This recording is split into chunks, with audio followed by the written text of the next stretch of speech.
Hello and welcome back to On the Workbench. Today I want to talk to you about the launch of the 24-volt flex tools that happened this past Monday, and I thought I'd share a few fun reactions of mine to the launch of this brand new line of power tools.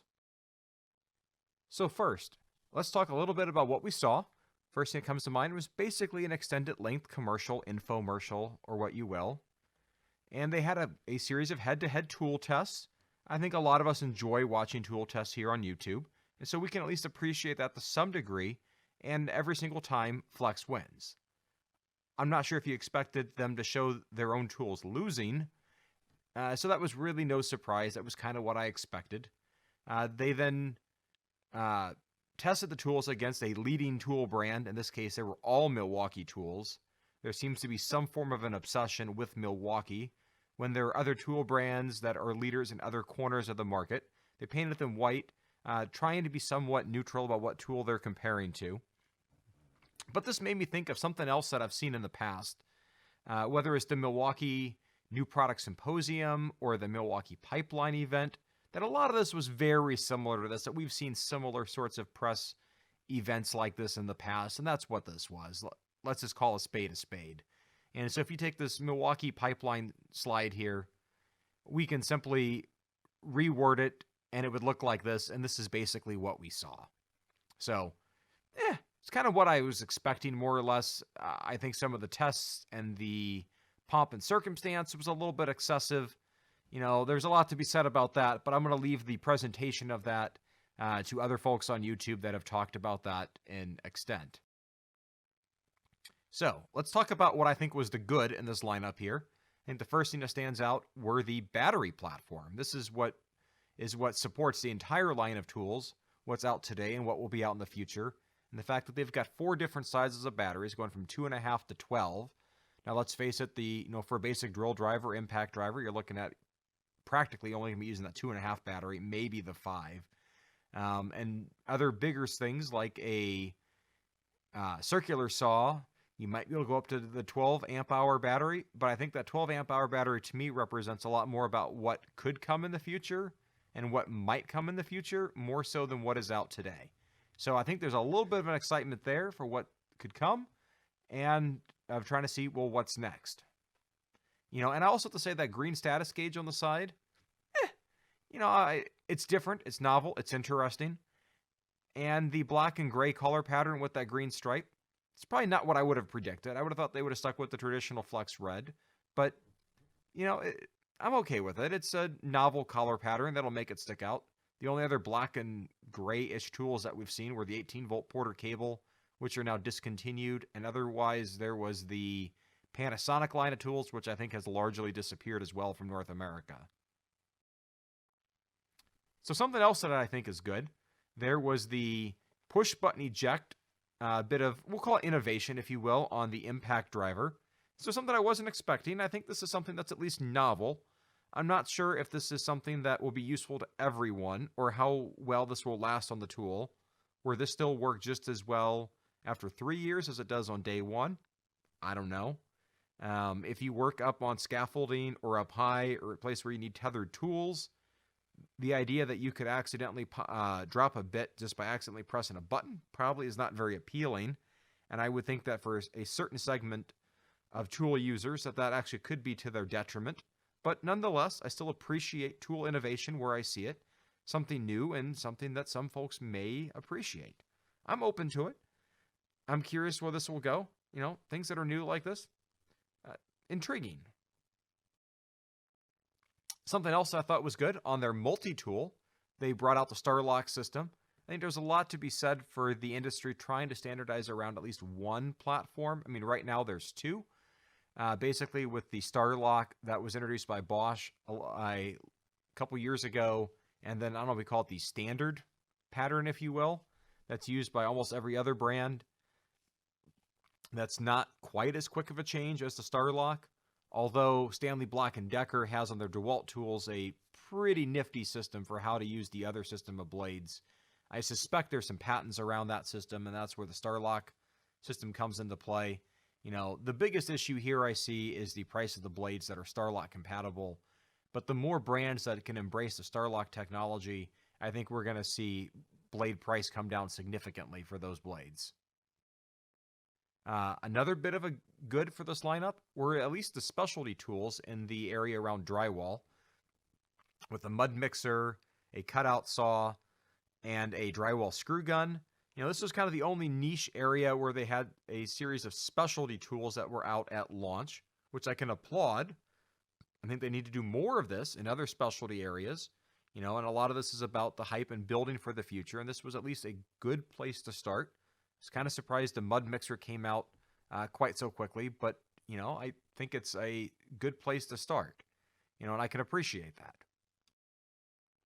Something else that I think was good, I appreciate them also rolling out a barrel grip jigsaw.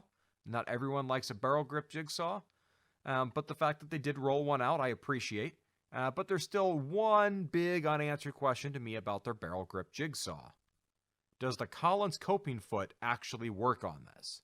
Because in my opinion, if the Collins coping foot doesn't work on this, then this tool is a complete fail. If it does work, then this is gold, and this is perfect. And I think that's going to be the make or break question surrounding this jigsaw that I haven't seen answered yet. That if it works, that's great. If it doesn't, or maybe at least modifiable. That's the big question that remains, that hopefully this stays in the good category. So with all the talk about the depth of cut around this saw, I kept coming back to my mind the 6.5 inch limitation. Why was this not 7 1/4? A pro job site is going to have a lot of 7 1/4 inch circular saw blades on it. If this was 7 1/4, that depth of cut would be even greater. So I don't quite get why they handicapped it at 6.5 and they didn't go to that 7 1/4. And then the fact that this is a belt drive saw, that's an obvious point of wear. How long will this saw last? Will this be able to go a couple of years? Will framers or other folks be able to use this? I don't know. It's at least intriguing and novel. I can appreciate the innovation here. The other thing that I thought would have been really cool is if there was a way that you could flip the plate on this between being a right-hand saw and a left-hand saw. Maybe it would include two, or there'd be some way that you could flip-flop it. Because I know I've been in several situations where I haven't always been able to get to the other side of the workpiece very easily. And I prefer to be able to have one side of my circular saw, or the side of my circular saw, supported by what I'm not cutting off. So in the way that this is set up here, you'd want the cutoff part going to the left of the saw, or at least the user's left. But sometimes you might have to do that to the opposite. And if there was a way that a user could quickly flip this plate around to go the other way, to change it between being a right-hand or a left-hand circular saw, that would have been the perfect saw, I think. Maybe they'll get there. I'm not even sure if that's possible, but I know that would have sold me on it, combined with making it a 7 1/4 inch blade. And again, I don't get why they handicapped it with a 6.5 inch saw. If they really believed in this, use a 7 1/4 inch saw blade. Your pro job sites are going to have plenty of 7 1/4 inch blades. So why handicap it? I don't get it. It doesn't make any sense to me. All right, so on the subject of the bad, let's talk about the angle grinder. So they rolled out two angle grinders. One was a paddle switch and one was a side switch. I've got no issue with that. The fact that their multi-tool was Starlock, I expected this to be X-Lock. I'm really fascinated with that new technology from Bosch. I believe Makita has recently rolled out some of their own. And the more uptick of that X-Lock system, the cheaper the blades are going to be and the more accessories that are going to be available for it. So it would have been nice if they would have had an X-Lock model that would have come out with this. But it doesn't stop there with my complaints about their grinder. So again, that X-Lock system right there at the hub would have been great. But digging a little deeper, if you don't have the X-Lock system, that means you've got a spanner wrench, which then means where are you going to store the spanner wrench? And so I was able to find another image of the saw looking at the handle from the other side and going, well, wait a minute. You can't fit the spanner wrench in there. It's not designed to go in the handle. And that, to me, is the other logical place for where that handle belongs. Otherwise, it's going to be in your toolbox, the bottom of a tool bag. You're going to be digging for it somewhere. But if you've got that quick onboard storage, that just makes sense. And I don't understand why they didn't put it here. The cobalt grinders that are made by the same company, also have the onboard storage in the side handle. So I was very surprised that I don't see that same feature carried over here. Again, this is supposed to be a pro level tool. Like, I don't get where that omission came from. And then finally, digging a little deeper on this, one of the other things that surprised me was the fact that this is only a 2-position handle and not 3. There was no spot for the handle to be on the top of the tool. So if you put a cutoff wheel and you're going sideways with the grinding, that you can't have either your left or your right hand, depending upon which way you're cutting, be able to hold the side handle and mount it in what would otherwise be considered to be a top position. Again, I don't get it. The Cobalt grinder also has that top position, so why was that left off here? It was just very surprising. It seems like this grinder was rushed out the door rather quickly, and they missed a few key details that I think would have really made this a much better tool. Now, something else for a missed opportunity here, when I look at their drills particularly, there's a couple tiers of these drills. There's the turbo and the non-turbo drills, which I think if they could more prominently play up the branding of the turbo or something to that effect, would go a long way for being able to distinguish which tool is which. So if you look at these two here on your screen, you got to look closely to be able to tell which one is the turbo and the non-turbo. They're not doing a lot of favors in terms of their branding to really be able to tell these apart. You know, forget the fact that the drill on the left has a slightly larger battery than the drill on the right. But to be able to tell these apart, the turbo drill has a button at the very bottom at the base of the drill. And then there's also the letters BL up at the top and the word turbo on the backside of the drill. But I think if they could have more prominently placed turbo branding on the sides of it or other places to show that this is the Flex turbo drill, you know, I think that would have been a great way that people could clearly tell which tool is which. The fact that they've got a couple different tiers of tools is totally fine by me. You look at Milwaukee, for example, you've got their regular brush tool, you've got their brushless line, and then your next step up from that, of course, is the fuel line. And so I would have expected Flex to be trying to compare turbo with fuel or something like that in terms of their branding. DeWalt has their XR series as well that is very clearly labeled on their tools. And so I thought Flex might do something like that a little more prominently than what I've seen so far. So now on to the ugly. You know, when it comes to this being a pro-level tool brand, one of the things I think that's going to influence buying decisions is knowing, well, what tools are coming out next to round out the system. By my approximation, there were about 18 tools at launch, not counting batteries and chargers and some of the other accessories.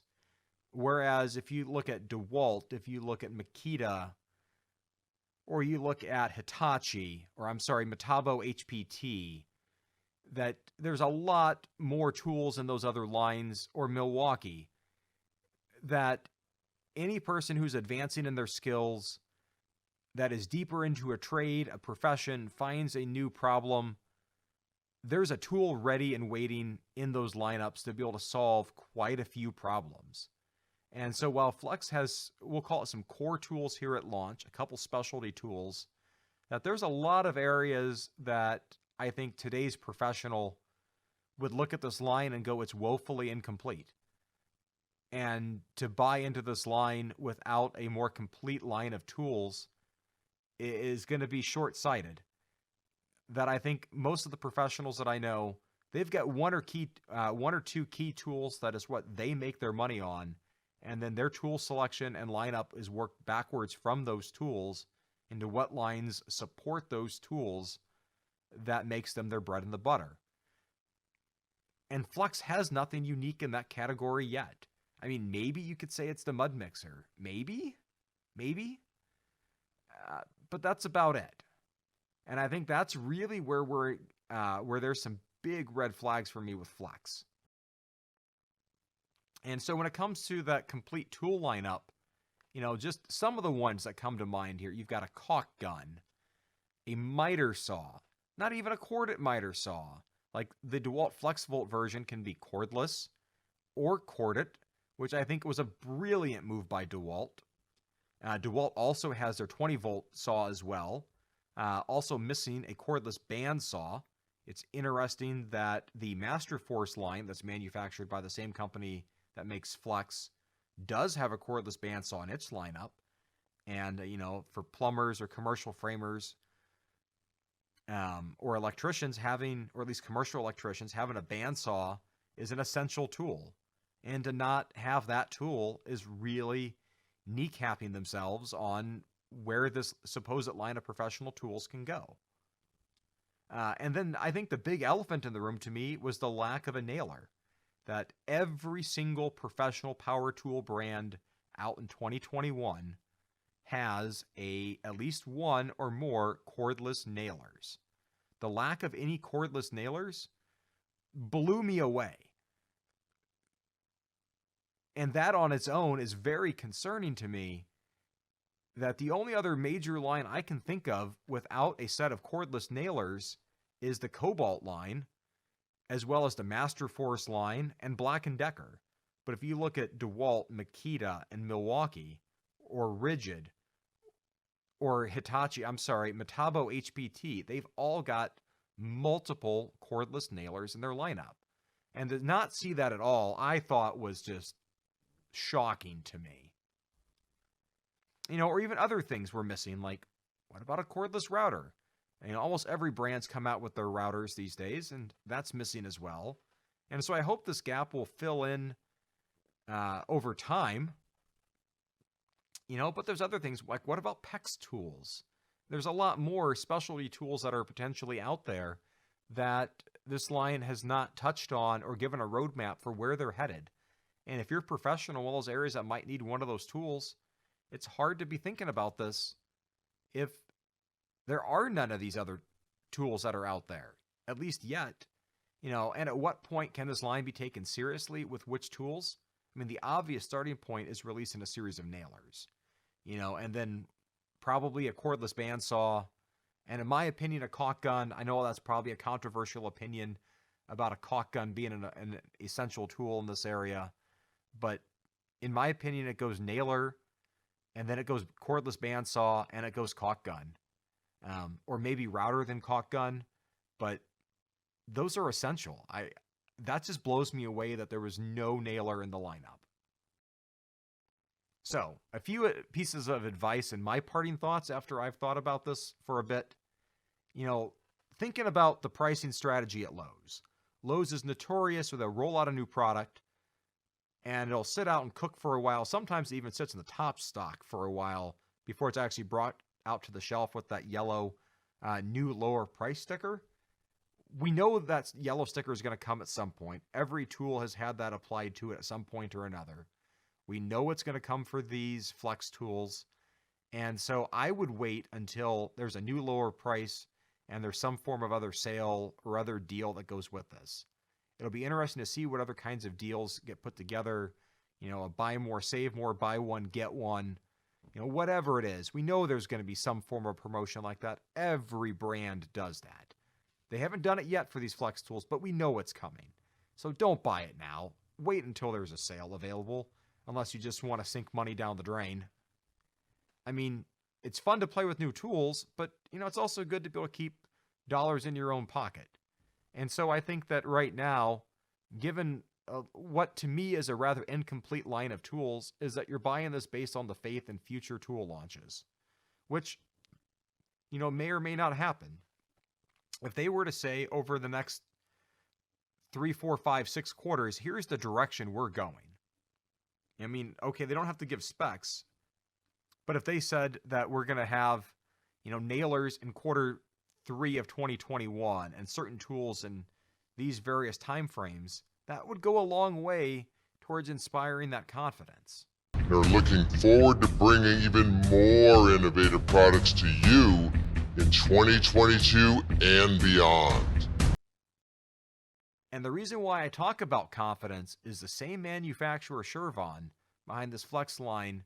When they've partnered with Lowe's, back in 2011, they rolled out this 18-volt Cobalt platform. And then just a couple short years later, that got reinvented into a 20-volt platform just 2 years later.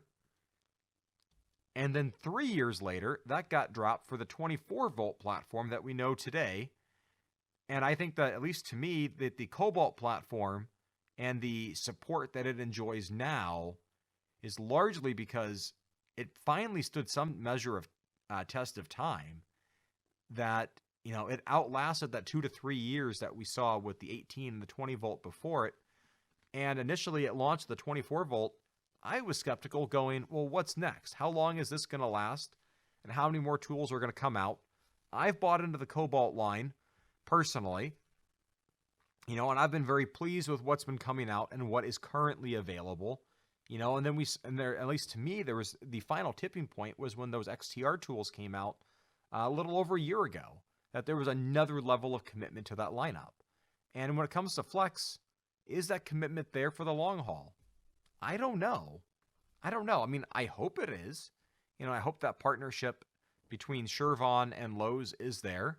You know, and to their credit, the Ego brand certainly solidifies that position, or at least I would hope it would.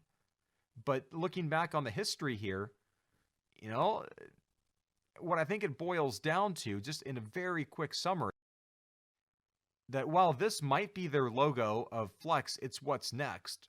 What I think they're going to have to prove by unveiling what's next is trying to prove to me and many others that Flex, it's here to stay. That once they can establish that and they get the core tools out, you know, we're talking. But right now, this falls a little flat on its face at launch. Is the potential there? Yeah, I think it's there. They'll get there someday. Are they there today? I don't think so. Will they be there, you know, in 6 months or a year? It's hard to say. I think it's too early to make that call. In 2022 and beyond. You know, and if you were able to find a great deal on these tools, fine, go for it. I've got no problem with that. But I would not be investing a ton of money into this line until there's more available. And I understand it's a chicken and an egg problem, that Flex isn't going to come out with more tools until they see that there's an uptick in acceptance of the line. But the uptick in acceptance in the line won't happen until people buy the tools. And what has to give there, and I think this has to be on the manufacturing end and the retail end of showing there's more tools available. Because it's not like the old days with corded tools. When you're buying these cordless tools, you're not just buying the tool, you're buying that tool and that supporting ecosystem that goes around it. And if that ecosystem is not there, it's going to be hard to sell anything within that ecosystem to today's educated consumer. And so once Flex can be able to prove to its customers that it's here to stay, you know, then that's great. And maybe that'll also involve expanded retail channels, which I think is one of DeWalt's greatest assets, is that you can find DeWalt tools at many stores. So if you're a professional and you're going town to town, location to location, you can always find DeWalt batteries and tools. Period. Full stop. But if you go to a place where you can't find a Lowe's, or Lowe's is not in that local market, you're not going to have access to that Flex platform. If you need to pick up something new to add to your kit, a new battery, something breaks on you, you're going to be stuck. You know, and so I know it's going to weigh on people's minds in terms of that distribution when you think about pro level tools. But for others, maybe that doesn't matter. And so that's just my opinion today. Agree, disagree, put it down in the comments below. I'd love to hear about it. Thanks for watching. If you haven't already clicked the subscribe button, please do so. Give it a thumbs up. Thanks for watching again, and I'll see you back here soon. Have a great day. Bye.